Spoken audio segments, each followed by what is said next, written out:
Hey guys, okay, pag-usapan natin usapang pharmacology. So, nung una nag-announce sila nito, tumaas kilay ko talaga eh. Sabi ko, talaga pinayagan nila yung ganyan. Ano yun, di ba yung kunyari, di ba 2 doses para mag back to normal, yun ang pangako. So, unang dose mo, Pfizer. Oh wow, Pfizer. Naghahanap ka kung saan may Pfizer, di ba? Tatawag ka pa, ano pong bakuna available dyan? Pfizer, oh, sige, papaschedule po kami, Pfizer. Tapos second dose. Pagpunta mo, ay wala na po kaming Pfizer. Meron po kami Sinovac. Napaganon ka oh.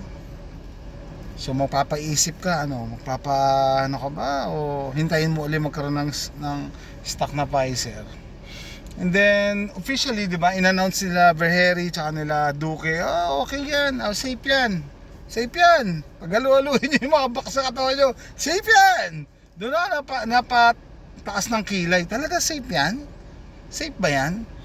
So sa pharmacology, na-mention ko, di ba, dati nagturo ako ng pharmacology. And sa pharmacology, meron tinatawag na drug interaction.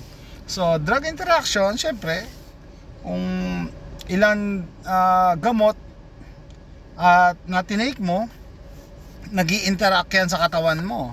Naghahalo-halo yan. So ano, either palakasin yung gamot, pahinain yung gamot, mag-produce sila ng toxic na result, toxin, hindi natin alam. Kasi halo-halo eh. Kaya nagtataka talaga ako. So ito rin yung ano, yung part na hindi kami magkasundo ng misis ko eh.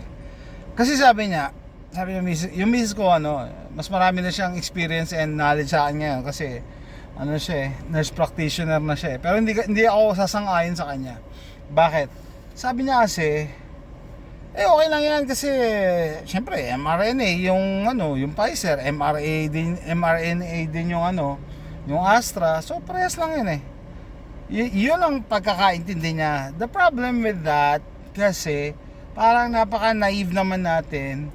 1 year pa lang nga eh, gumawa na ng box, di ba?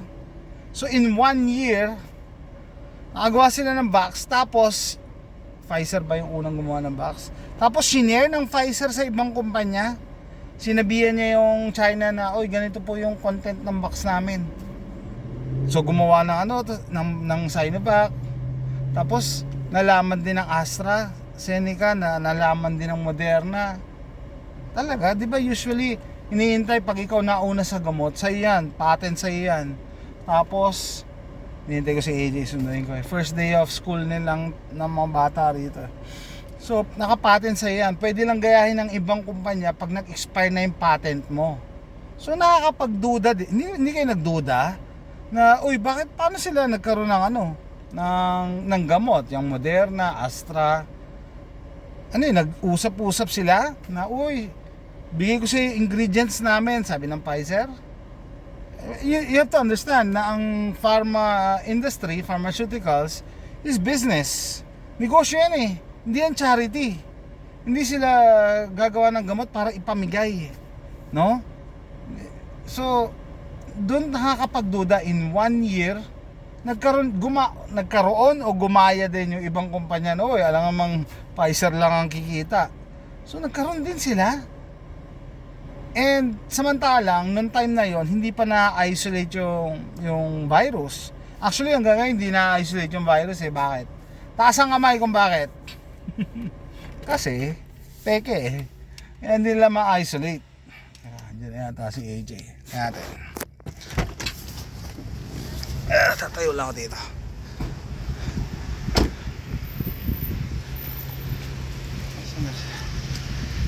So, hindi pala na-isolate yung virus, nakagawa na sila ng ng Bechin. 'Di ba? Paano nangyari 'yon? So, yun nga, questionable. At hindi lang isang kumpanya gumawa, nagayahan na din yung iba. And it turned out ngayon 2026, scam naman pala lahat 'yon. So, ang tanong, ano nilagay nila dun sa mga box na 'yan? Anong laman 'yan? 'Di ba? Hindi pa kayo natatakot kasi ang una, ang palusot nila emergency na to eh. Ang dami na namamatay kaya kailangan maglabas tayo ng gamot. Come here. Stay here. Maglabas tayo ng gamot, emergency na eh. So yung mga tao hindi na kinwestiyon. Kasi no, don't go there. This side. Come here, AJ, come here. Come here. Come here, stay in the shade. So hindi na question ng mga tao. Andito na anak ko. Hey, how's first day of school? What? What? How are you? What? How's school? That's good. It's good. Did you meet your classmates? Sort of. What do you mean? I did. They're class. Do you know anybody? Yeah, so. Anyway, stay here, stay in the shade. I'm just gonna finish my vlog. Okay? So, ayun, no? Nakakapagduda, nakagawa agad sila ng gamot dahil emergency, and then yung mga tao na dating matatalino, dating may common sense, pumayag na sa narrative kasi nga natatakot para mag back to normal na daw. Kasi yun ang pinangako sa atin, di ba? Mag back to normal tayo pag dumating yung vaccine. Tapos, ayun nga, no? Nung first dose, naghahanap lahat ng Pfizer. And then dumating yung time na nagkaubusan ng vax, di ba? Nung nagkaroon nga ng deadline, parang apocalypse, yung mga tao sumasampa na sa pader ng health center para lang magpa-vax kasi may deadline, hindi ka matatanggap sa trabaho and so forth. Di ba? Tapos kaya kung ano na lang pinasaksak sa katawan, magkahalo na yung Pfizer. Meron bang narating ba yung Sputnik sa Pilipinas?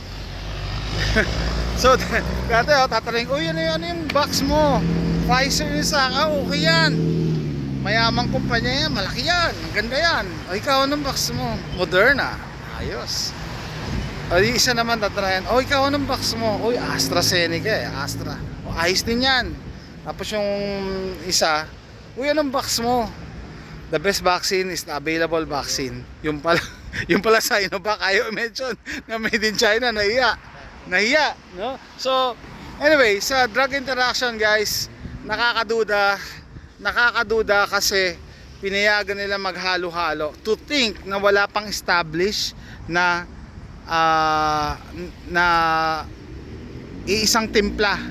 Kasi nga hindi pa na-isolate yung virus at that time.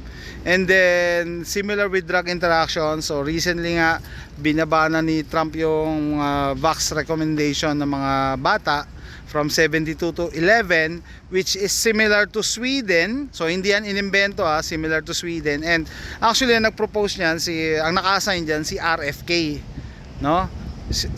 Inaprubahan lang ni Trump. Okay? Hold on. So matatandaan nyo, growing up ng mga anak ko, no, nung baby pa sila, 3 injection sa isang hita, 2 injection sa kabilang hita. So kita nyo yung drug interaction din nun, di ba? Nakakatakot. And gagawa tayo ng separate video dyan. Pag-usapan natin yung mga vaccine, yung mga tumatagos sa blood-brain barrier. Pero I think isa sa mga smoking gun, yung pinayagan nila maghalo-halo yung bakuna ng different manufacturers na majority hindi nga nakalagay kung ano yung content sa mga nagbabakuna dyan, may nakalagay ba content nung binabakuna nyo na COVID vax? Nakalagay ba yung mga graphene dyan? Nakalagay ba yung mga spike proteins? Yes. Diba? Hold on, okay, say goodbye to my vlog. Okay, tapusin ko na, mamadali na si Bunso. See you next time, bye.